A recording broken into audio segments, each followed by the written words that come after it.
Hello, everyone. Welcome. Happy Friday. Thank you all so much for joining this morning, this afternoon, wherever you're joining from. My name's Lindsay Telfer. I'm the Engagement Director here at Efficiency Canada. I'll be kicking us off for today's Discovery webinar. We have a great and timely discussion today on equity and environmental performance standards. A bit of a timely discussion for those of you who have been following the Toronto Building and Energy Performance Standards conversation. Yesterday was a big day. The city's Infrastructure and Environment Committee had a packed house for a full day of deputations advocating to advance the standards in Toronto. Though I guess timelines may not have been as ambitious as we'd like, we were certainly pleased to see that BEPS is not lost in the city of Toronto. Thanks to everyone who was following, everyone who spoke yesterday. It was a really great lineup. If you didn't get a chance to see it, most of those recordings are available online, so I encourage you to check it out. Before we jump in, I want to just take a moment and acknowledge that I'm joining the conversation today from the traditional territories of the Anishtabak and Huron-Wendat peoples, the present-day home of the Chippewa-Rama First Nation in present-day Orillia, Ontario. If you haven't been up here, I'm about 2 hours north of Toronto. It's a great little community nestled between Lake Couchiching and Lake Simcoe. I encourage you to stop on by. If you're new to Discovery and our work here at Efficiency Canada, we're Canada's national voice for an energy efficient economy. In order to maximize the uptake of energy efficiency solutions, we lead in innovative research, we drive broad communications, and we mobilize our energy efficiency champions to advance its implementation. We invite you all to engage with today's topic in the chat box. I see lots of you introducing yourself already in that chat. Keep that conversation flowing. Certainly want you to interact and engage and reflect on the content from today in that chat box. We do ask for question and answers for specific questions for our speaker today. Please use the Q&A box. That's just an easier way for us to sort and channel those direct questions for our speaker today. You can also review them and upvote them, and some of you can answer them as well if you've got direct answers and expertise in any of those questions. So let's jump in. I'm super excited to welcome Kat Turner. Kat's our very own research associate on energy poverty here at Efficiency Canada. We're excited to have Kat come and share some of the work that she's been doing and research that she's been doing on equity and environmental performance standards. Without further ado, Kat, I'm going to hand it over to you. Awesome. Thanks, Lindsay. Thanks for the introduction, and thank all of you for joining me for my Discovery debut today.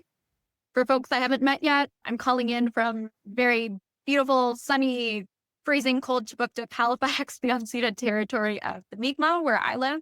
I've been with Efficiency Canada for about 6 months, and I'm really excited to talk to you today about building emissions performance standards, which has been one of my main areas of focus for the last little while.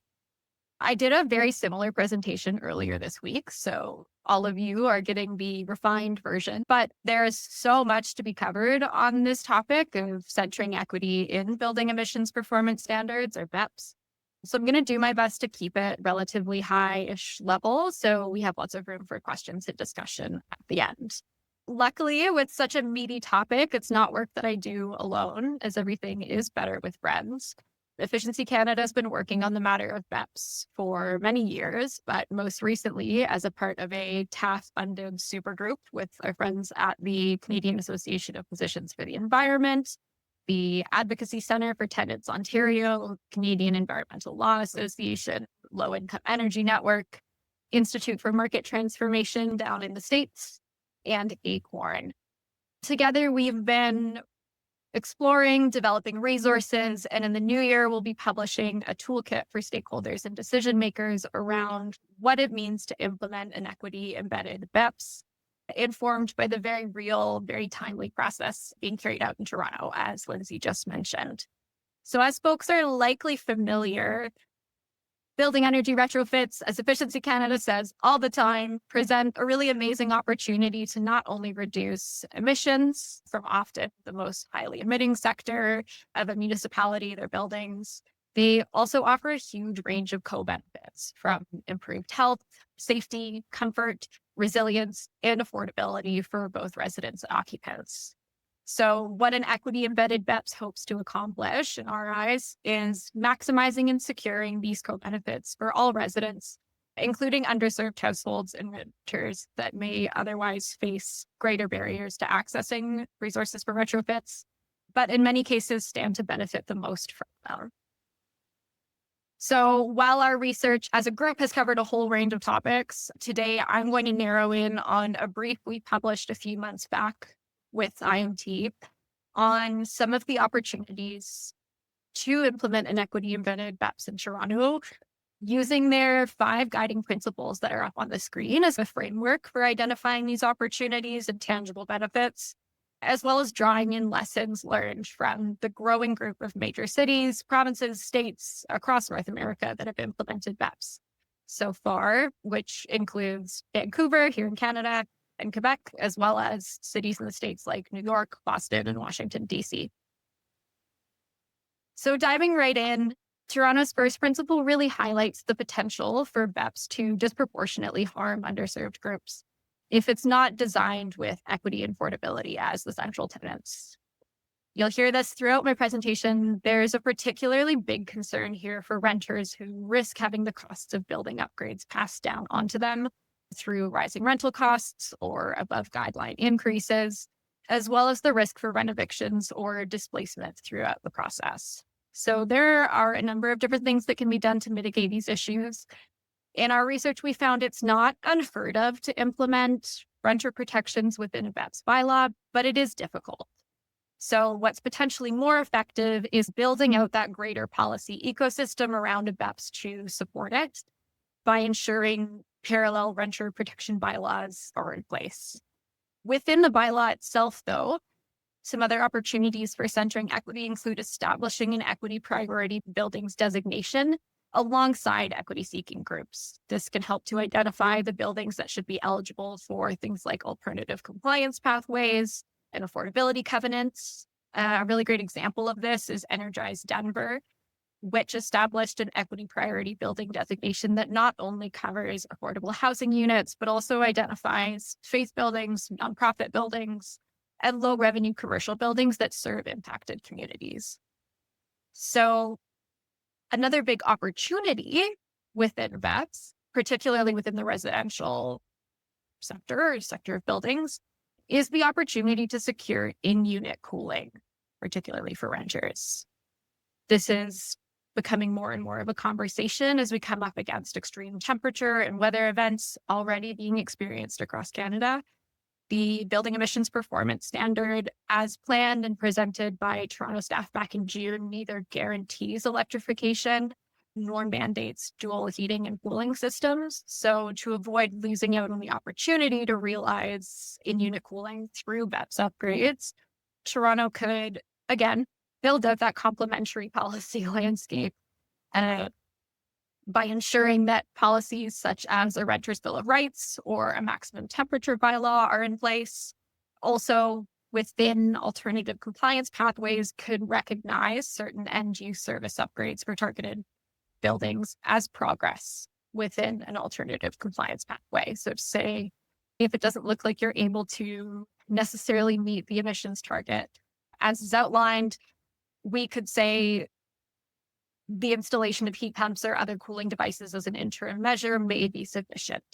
Obviously, this would need a whole series of other considerations to it. There's a lot of nuance involved, but we have options. And a lot of what this looks at is building in flexibility to really support building owners that are interested in complying and doing so in a way that, again, maximizes those co-benefits for tenants.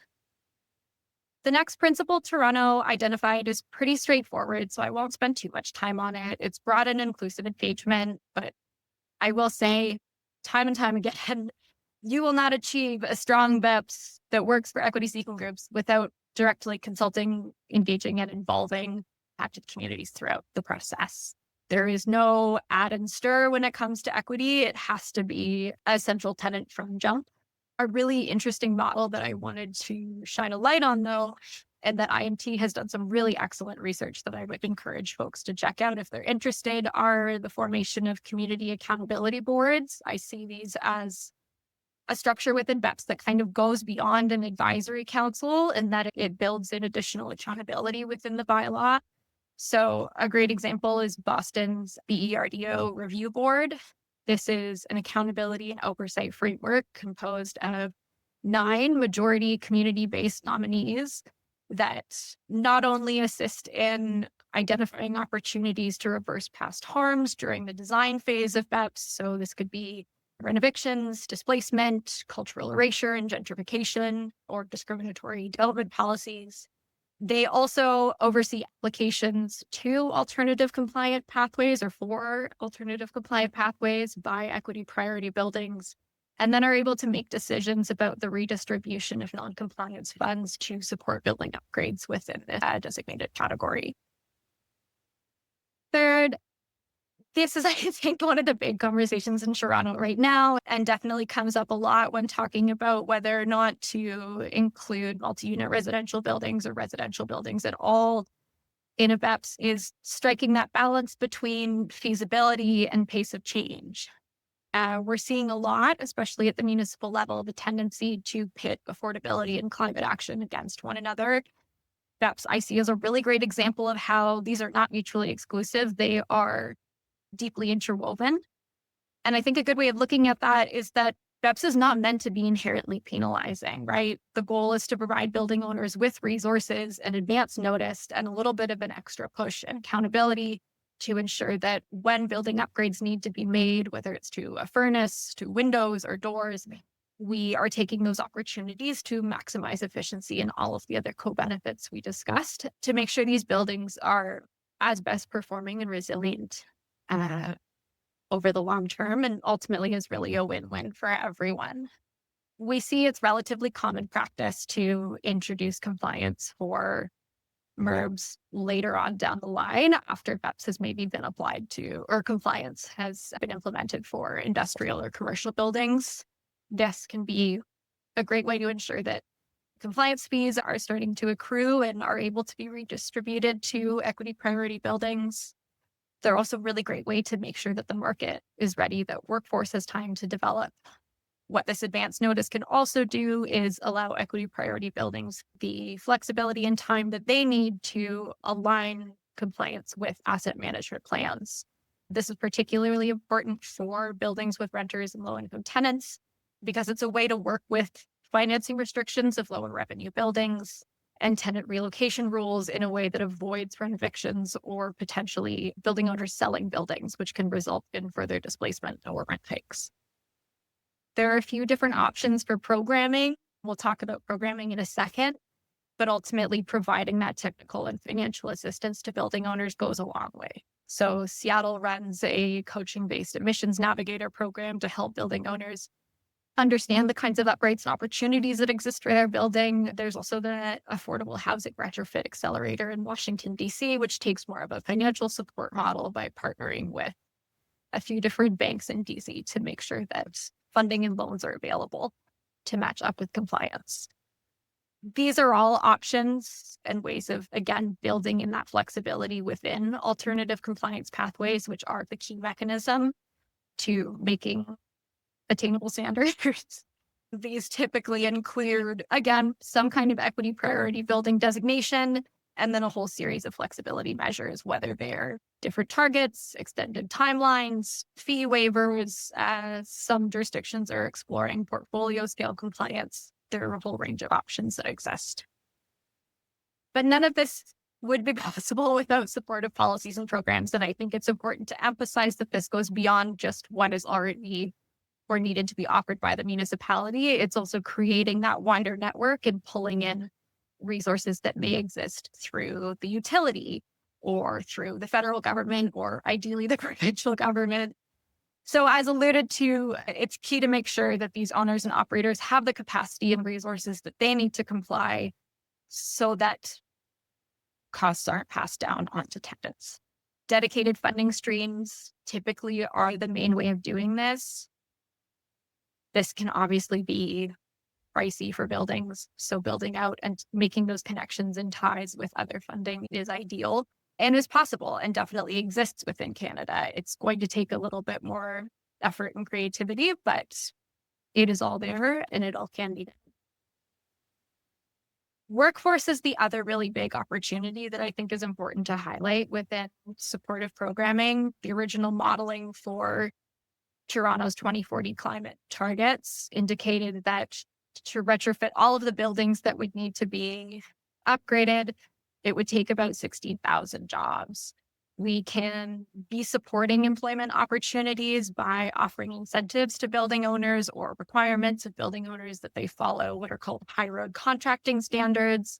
So these are business standards rooted in environmental sustainability, prosperity, inclusion, and livable wages. Boston's Equitable Emissions Investment Fund is another really great example. And then lastly, data-driven standards. When we're talking about benchmarking, which is typically one of the first steps to implementing BEPS, how can we think beyond energy use intensity or emission standards to make sure that we are securing and identifying opportunities to access all of those co-benefits? Well, we can introduce non-energy standards and metrics into BEPS. This can take a little bit of extra reporting, but ultimately in the long run, particularly for equity priority buildings, is a really valuable step. This could include implementing measures like water usage or indoor CO2 levels if we wanted to look at the health impacts, or ventilation measurements. Also, from a resilience and grid standpoint, we could be partnering with demand flexibility programs that are up and running in Ontario to look at peak demand and what strain is being put on the grid and how we're leveling that out through BEPS. And then lastly, I think just an important consideration on that point is that targeted data supports for rental buildings, whether typically for older or buildings that have low-income tenants, they may not have sub-metering. And that might be pretty obvious to folks, but I think it's worth mentioning as well that when we're talking about building in additional flexibility, exemptions, or supports, we're also considering that from a data and reporting angle to make sure that we're not penalizing buildings that are working to try to comply and that we're supporting them from a technical standpoint as well. So things like Seattle's emissions coaching program or Portland's HART standards, which is advocating to include non-energy metrics in their reporting, are really great examples of how we can take the opportunity of BEPS and really maximize it to achieve not only the climate goals we have as a municipality, but the social ones as well. Because ultimately it's all connected. And so if we take these opportunities as they come, we are able to win on all fronts. I think that was really shown. I won't get too much into what happened yesterday, but I think the story as it's rolling out in Toronto is inspiring to see how many folks showed up to city council from a whole wide range of backgrounds and standpoints and all come together to push for BEPS is excellent and really shows the potential for this kind of policy. Toronto has made excellent progress on it so far, and with more consultation and engagement, they are set up to put through what will be the cornerstone of their climate policy. And so it's exciting to see it play out. I will end there if there are any questions. Awesome. Thanks so much, Kat. Great examples. I really loved the integration of some of those case studies and examples in that presentation. Maybe to kickstart, there are some questions already coming through. I want to kind of build off of the case studies because, of course, it is noted that there's not many Canadian case studies across that board. And so I'm curious for high-level reflections, Kat, on where are we at in Canada? We hear what's happening in Toronto. We've heard what's happening in Vancouver over the last few weeks. What's your sense of where things are at in Canada and maybe where we can take some inspiration to kickstart some Canadian examples? Yeah, I think that's really interesting in that currently the only active BEPS we have in Canada are in the city of Vancouver, and then Quebec as a province is working to implement them at the provincial level. So we have a real opportunity, specifically if we're looking at the Toronto context, for municipalities to step up and really take leadership when it comes to BEPS. But also we already know that municipalities often are the forefront, or more local levels of government are at the forefront of climate change. And while we see a lot of fluctuations in priorities at provincial and federal levels, municipalities know their communities best and they know what's possible. I think there's a real opportunity for municipalities to step up on climate action, or continue to, because they've already done so much work already. I just think it's important to reemphasize that this is not new or experimental policy. While it's still emerging in Canada, it is being done across Europe. I think it's active in at least 16 major cities and states throughout the US. This isn't new. This has been done. There is so much to learn from them. And there's some really great examples of where it's being done quite well. I brought up Boston quite a few times. Washington, D.C. and New York all have some pretty robust policies. We have a lot to learn from them. And so I don't think that the lift is as big or as scary as it maybe seems because it's not as common here, but I think that it will be soon. Awesome. Thanks. I'm going to jump into the Q&A panel there. There's lots coming in. Keep them coming, folks. I'm going to jump into the first question here. Are there any examples on how to keep retrofits affordable for landlords to prevent renovation-related rent increases for low-income tenants? I might even add renovictions in there, which we see super common, too common in the landscape. Yeah, I think that if we're looking at supports for multi-unit residential buildings, they do exist. There are a number of retrofit programs through utilities for affordable housing providers.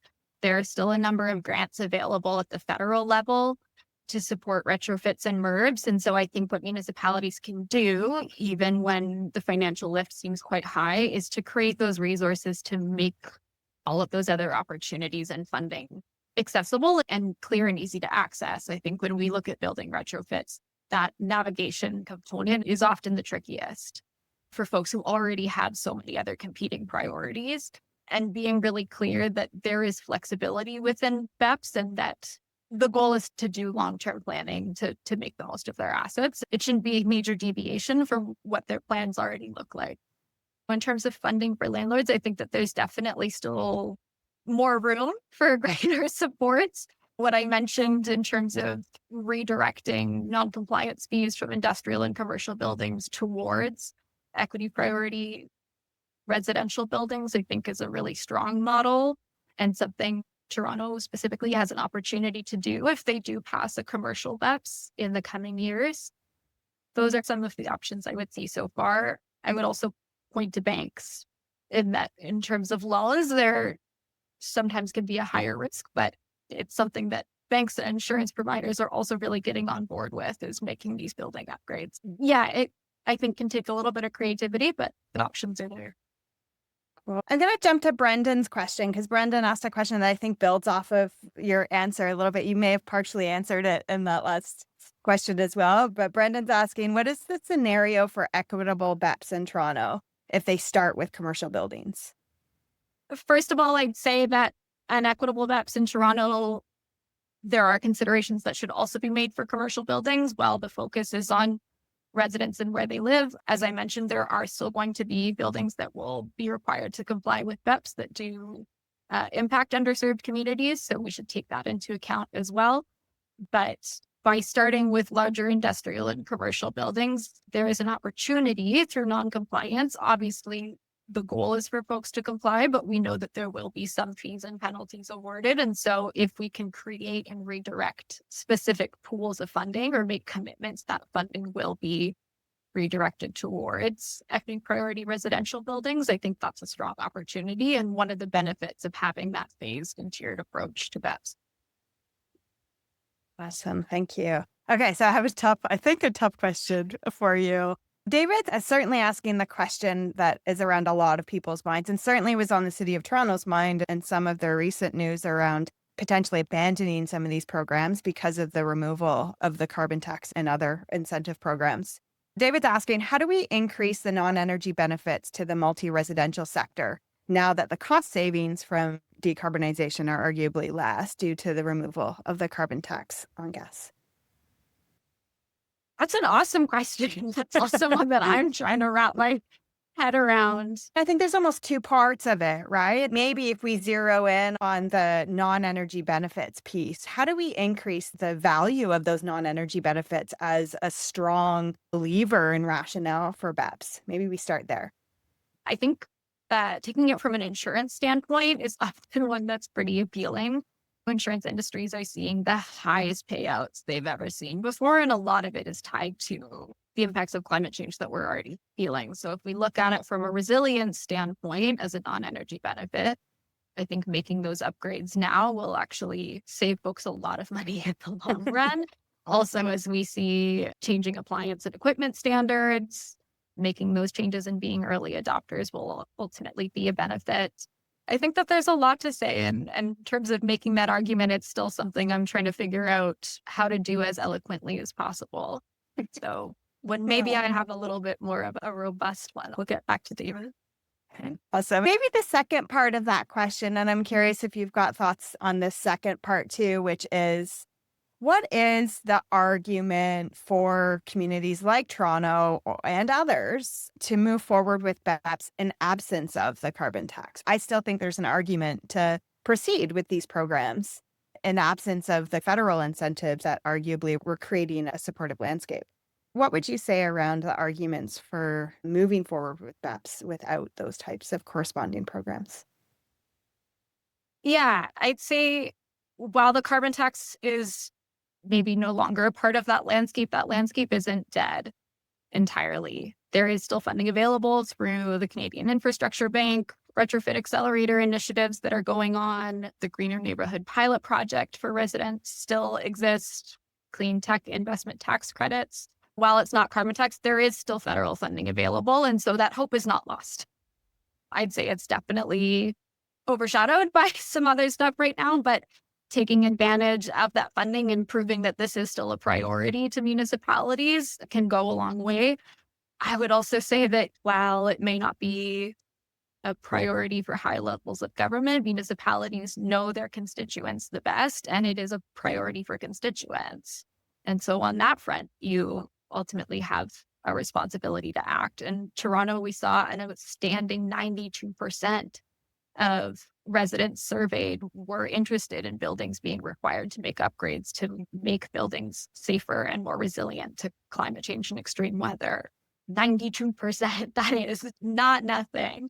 I think it was 84% were still in favor of making buildings or holding them to a certain greenhouse gas standard. And so those interests and those requirements are still there from the people. And while they may not be reflected at our highest levels of government, they're not lost. Yeah. And so we Yeah. still have a duty to act. Yeah, totally agree. Thanks for that. There's a quick question in response to that reference that you just gave, the 92%. Can you talk a little bit more about where that figure came from, where people Sure. can learn more about it? Yeah, I'd redirect you to some of the resources that Toronto Environmental Alliance has put out, as well as Stand.Earth. They've done some really great reporting on this, and those numbers specifically came from some polling that they issued through Advocates data that was fielded, I think, just back in October, so relatively recent. All right. We still have a couple of questions. We have one from Lisa Hassan, who's asking, how can we prevent alternative compliance pathways from reinforcing injustices? There have been some issues with portfolio compliance and exemptions for equity priority buildings, which they don't benefit from the retrofits they need. This is a great question, and I think that there's a number of different ways that this can be addressed and are definitely still being explored and figured out as compliance rolls out in some of those municipalities that we talked about in the states that have already issued BEPS. Establishing accountability mechanisms is a big one. They talked about community accountability boards, finding ways for residents to have clear and direct reporting avenues back to municipalities to raise these issues and not let them be ongoing will be a big one. And then again, building out that supporting ecosystem of policy. So ensuring that those protections for renters are in place before compliance begins, I think is absolutely essential to ensure that there is it's bare minimum, but at least some level of protection exists for renters and tenants. So it goes far beyond BEPS, but it is all interrelated.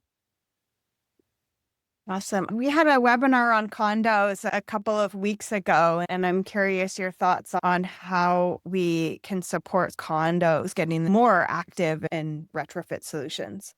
And particularly, I know certain regions have different acts that govern condo management. I'm curious if you've come across any work in that respect in your research. Yeah, it's a really interesting question. Unfortunately, I haven't been as involved in the condo part of the conversation, though I'm sure some of those resources exist. I'm happy to look into it and get back to whoever asked the question. I certainly encourage folks who are interested in some of the condos to look at some of the research and work that Sustainable Buildings Canada has been doing in this respect. They've been diving in a little bit more to condos, particularly in Ontario, on how to amend and update the rules that govern condo management. I think we're at the end of our questions, Kat. I'm going to say let's wrap it up there. Thank you so much. Great questions, folks, and great presentation, Kat. Super informative, and invite folks to stay tuned to our website and LinkedIn as we post some of the research and work in this respect over the coming months. As we head out on holidays over the next month, this is going to be our last webinar of 2025. We're taking a little bit of a break, and we'll be back on January 9th in the new year to kick off 2026 and our energy efficiency conversations. So thanks so much, everyone, for your time today. And thanks again, Kat, for taking your time this afternoon.